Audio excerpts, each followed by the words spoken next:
Hello, everybody. Welcome to Scotty Show. So we got a story for you today. VA to end bargaining agreement contracts with most unions.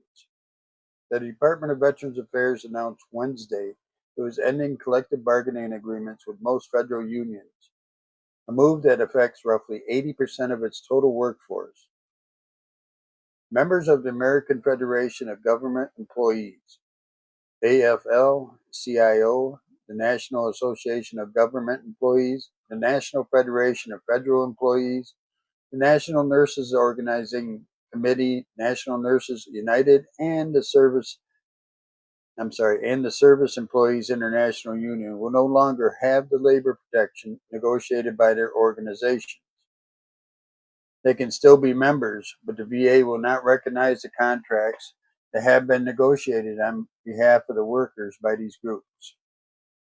VA officials said the change will free up office space that is being used by union representatives and eliminate hours department bargaining unit employees spend on union business. The announcement was met with swift condemnation from the union officials and Democrat lawmakers, who say that the contract termination will affect veterans' health care and services and contribute to an exodus of VA employees that begin this year with dismissals of probationary workers and resignation offers. Too often, unions that represent VA employees fight against the best interests of veterans while protecting and rewarding bad workers, VA Secretary Doug Collins said in a statement. We're making sure VA resources and employees are singularly focused on the job we were sent here to do, providing top-notch care and service to those who wore the uniform. The American Federation of Government Employees, which represents nearly 300,000 VA employees, said the decision was retaliation for members speaking out against the illegal, anti-worker, and anti-veteran policies of this administration. The real reason Collins wants AFGE out of the VA is because we have successfully fought against disastrous anti-veteran recommendations from the Asset and Infrastructure Review Commission, which would have shut down several rural VA hospitals and clinics, opposed the Trump administration's plan to dismantle veteran health care through the cutting of 83,000 jobs, and consistently educated the American people about how private, for profit veteran health care is more expensive and results in worse outcomes for veterans, AFGE National President Everett Kelly said in a statement. National Nurses United said that with the move, President Trump continues waging class warfare against working people of America.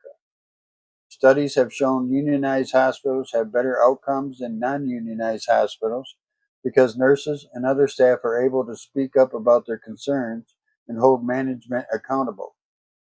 Veterans deserve nurses who are free to advocate for their care without fear of retaliation, discipline, or losing their jobs, the organization said in a statement. President Donald Trump signed an executive order in March that excluded nearly 2 dozen federal agencies, including the VA, from labor retaliation programs, citing national security concerns. Enactment was delayed as a result of numerous lawsuits, but on Friday, the Ninth Circuit Court of Appeals lifted a preliminary injunction that had kept the order from being implemented.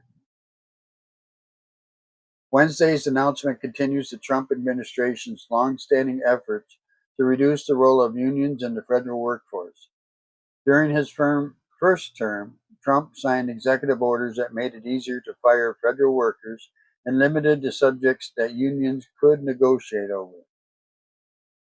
During that time, VA officials announced that union officials would be required to vacate their offices in department buildings or start paying rent.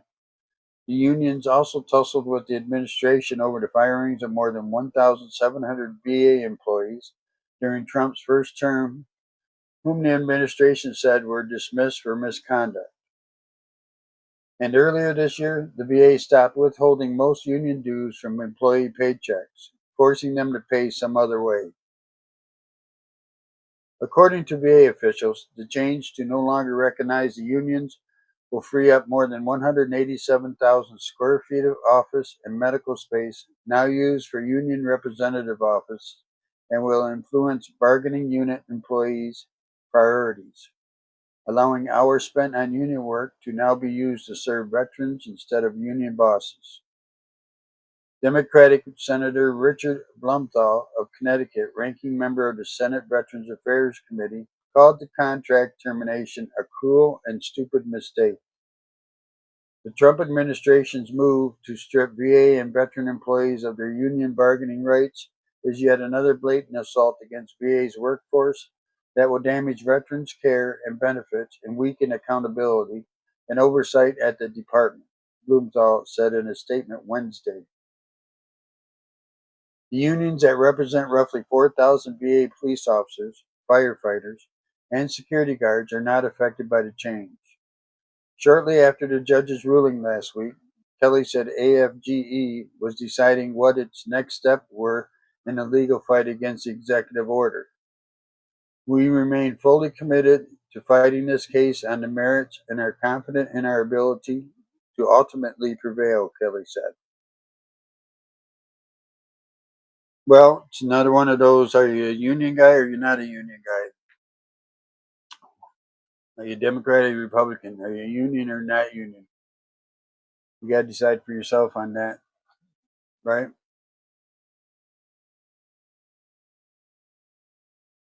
All right, guys, thanks for stopping by. Appreciate it. Hope the story helps you. Let me know. God bless y'all. Have a great day, great night, whatever the case may be. We'll see you next time on the Scotty B Show.